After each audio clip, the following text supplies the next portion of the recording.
ছোট গল্প বিবেক দংশন, কলমে সঞ্চারী ভট্টাচার্য। অফিসে প্রচণ্ড কাজের চাপ, তাই প্রায় প্রতিদিনের মতো আজও অনেক রাত পর্যন্ত কাজ করে অভীক ঘুমোতে আসে। স্ত্রী সৃজা অনেক আগেই শুয়ে ঘুমিয়ে পড়েছে। নরম বিছানায় শুয়ে প্রতিদিনই ক্লান্ত হয়ে অভীক ঘুমিয়ে পড়ে।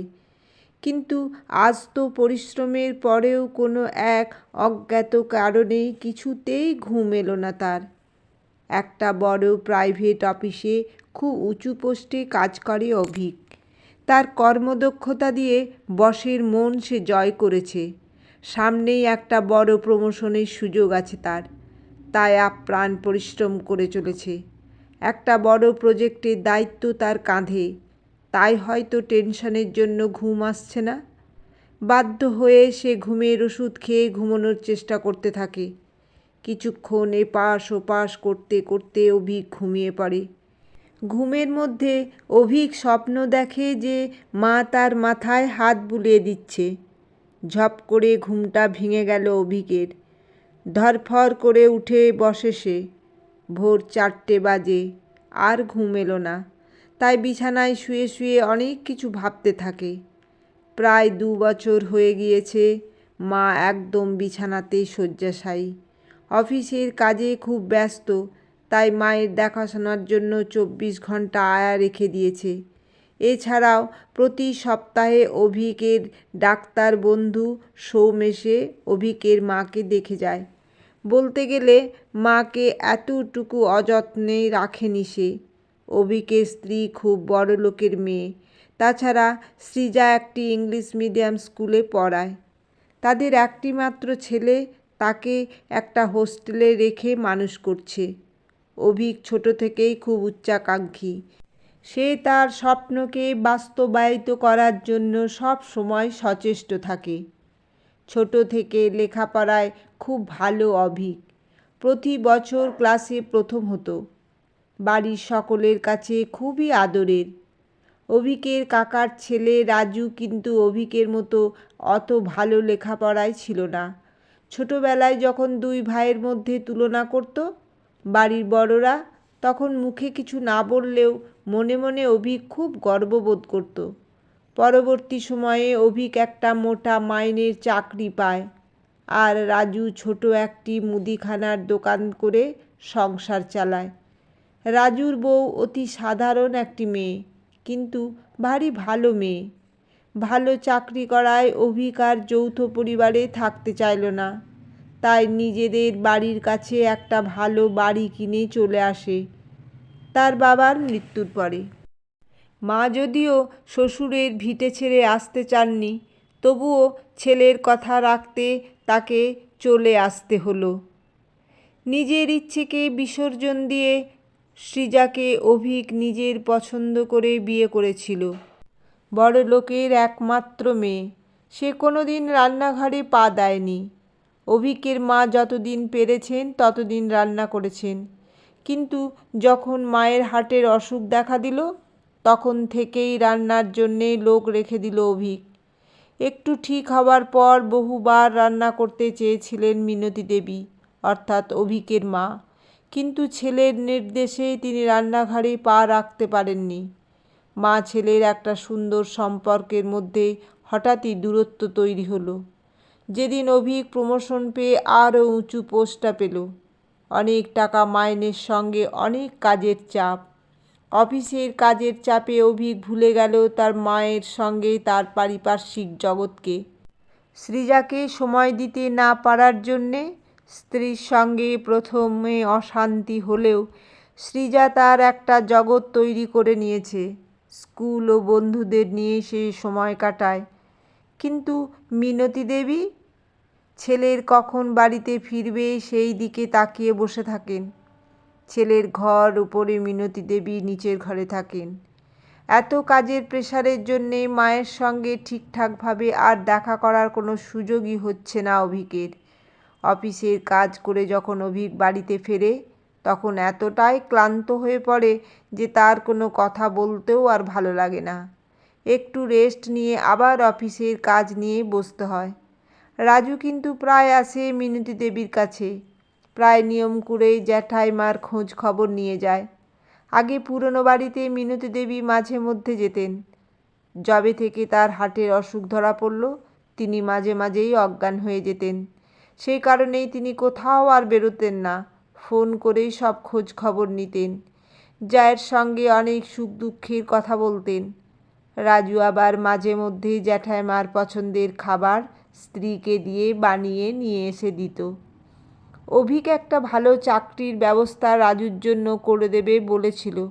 বারবার বলা সত্ত্বেও ভালো মাইনে সব জেনেও রাজু রাজি হয়নি। তার একটাই কারণ, সে চাকরি করলে তাকে বাড়ি ছেড়ে অনেক দূরে গিয়ে থাকতে হবে। কটা টাকার জন্য বয়স্ক বাবা মাকে ছেড়ে অন্য কোথাও যাওয়া সম্ভব নয় তার পক্ষে। তাই দাদাকে সে জানিয়ে দেয় এখানেই দোকান করে সে সবাইকে নিয়ে ভালো আছে। কথাটা শুনে একটু বিরক্ত হয়েছিল অভিক।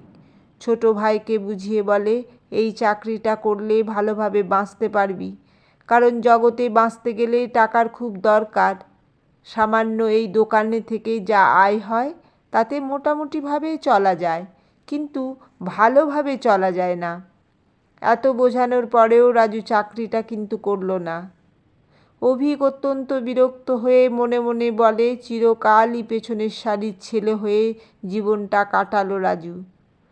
হঠাৎ পাখির ডাক কানে আসতে অভিক জানলার দিকে তাকিয়ে দেখে ভোর হয়ে গেছে।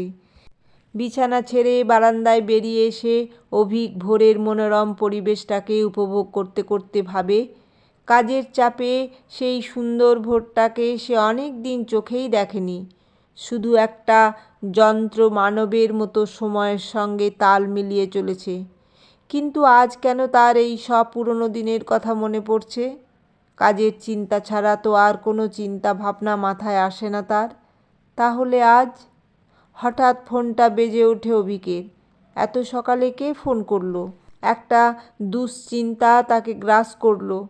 তাড়াতাড়ি গিয়ে ফোনটা ধরতেই মার আয়ার গলা, দাদা, মাসিমা।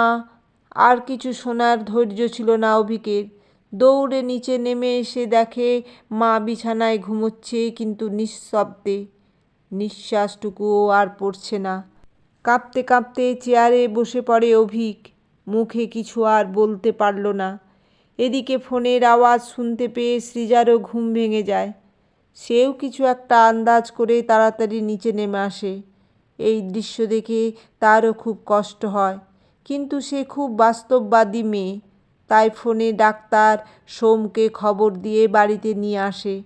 রাজুদের খবর দিতেই তাড়াতাড়ি রাজু ও তার স্ত্রী দুজনেই ছুটে আসে। ডাক্তার সোম জানায় ঘুমের মধ্যে স্ট্রোক। তাই খবর পেয়ে বাড়িতে অনেক আত্মীয় স্বজন আসতে থাকে। কিন্তু অভিক কারুর সঙ্গে একটাও কথা বলল না, শুধু মার দিকে তাকিয়ে পাথরের মতো বসে রইল। অভিক মনে মনে ভাবে, দুদিন আগে মা তাকে অফিস যাওয়ার সময় একবার ডেকেছিল, কিন্তু এত ব্যস্ত ছিল সে, তাই দেখা না করে বেরিয়ে যায়।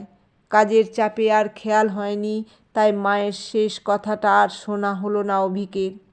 সেই জন্যেই কি কাল রাতে কিছুতেই ঘুমোতে পারছিল না? মায়ের স্বপ্ন? মা কি তাকে কিছু বলে গেল? যন্ত্রণায় বুকটা ফেটে যাচ্ছে অভিকের। মা চলে যাবার পর অভিক বুঝতে পারল টাকার থেকেও অনেক বেশি মূল্যবান হলো পারিবারিক সম্পর্ক, যা একবার নষ্ট হয়ে গেলে কোনো কিছুর মূল্যেই তা ফিরে আসে না। সকল আত্মীয় স্বজনদের মুখে অভিকের প্রশংসা, কি ভালো ছেলে, মাকে এতটুকুও কষ্ট দেয়নি, কি যত্নে রাখত, ইত্যাদি ইত্যাদি। আরও অনেক প্রশংসা। আর সহ্য করতে পারে না অভিক। ওই ঘর থেকে ছিটকে বেরিয়ে নিজের ঘরে চলে যায়। পেছন পেছন রাজুও যায় দাদার কাছে। একা ঘরে চেয়ারে বসে হাউ হাউ করে কাঁদছে অভিক, আর মুখে শুধু বলছে, মা আমাকে ক্ষমা করে দাও। কেউ না জানলেও আমি জানি তুমি শুধুমাত্র আমার উপর অভিমান করে চলে গেলে। আস্তে করে রাজু দাদার কাঁধে হাতটা রাখতেই অভিক বাচ্চা ছেলের মতো কাঁদতে কাঁদতে রাজুকে জড়িয়ে ধরে। তুই প্রকৃত মানুষ হয়েছিস, আমি হতে পারলাম না। সংসারে ঠিক ঠিক কর্তব্য তুই করতে পেরেছিস, আমি পারিনি। কোনো দিন এক গ্লাস জলও নিজের হাতে মাকে দিইনি। মার ঘরে বেশ কিছুদিন যেতে পারিনি। আজ যখন সব শেষ হয়ে গেল তখন বুঝতে পারলাম আমি কি হারালাম। এই আফসোস তোর কোনো দিন হবে না। তুই আমার থেকে অনেক বড় মনের মানুষ। তাই আমার সম্পর্কে এই মিথ্যা প্রশংসা আমি আর সহ্য করতে পারছি না। রাজু দাদার কাছে বসে খুব শান্তভাবে বলল, আমরা দুজনেই আমাদের মা বাবাকে খুব ভালোবাসি। সময়ের অভাবে তুমি করেছো অর্থে, আর আমি করছি সামর্থ্যে। দুজনের সেবার পদ্ধতিটা আলাদা। তুমি তো জ্যাঠাইমাকে বৃদ্ধাশ্রমে রেখে দাওনি, তাহলে এত কষ্ট পাচ্ছ কেন? শক্ত হয়ে যা যা করার তা তোমাকেই করতে হবে। দেখতে দেখতে কটা দিন পার হয়ে যায়। কাজ কর্ম সব সুষ্ঠুভাবে মিটে যায়। অভিক কিন্তু কিছুতেই স্বাভাবিক হতে পারছে না। সব সময় একটা অপরাধ বোধে সে ভুগতে থাকে। সে মনে করে পরোক্ষভাবে সেই তার মায়ের মৃত্যুর জন্য দায়ী।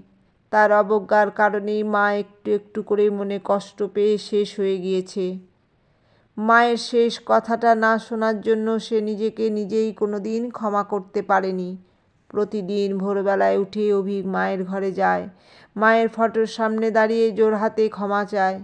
চোখ ভর্তি জল নিয়ে মনে মনে সে বলে, কেন চেয়ে আছো গো মা মুখ পানে? দুঃখ জানায়ে কি হবে জননী, নির্মম চেতনাহীন পাষাণে।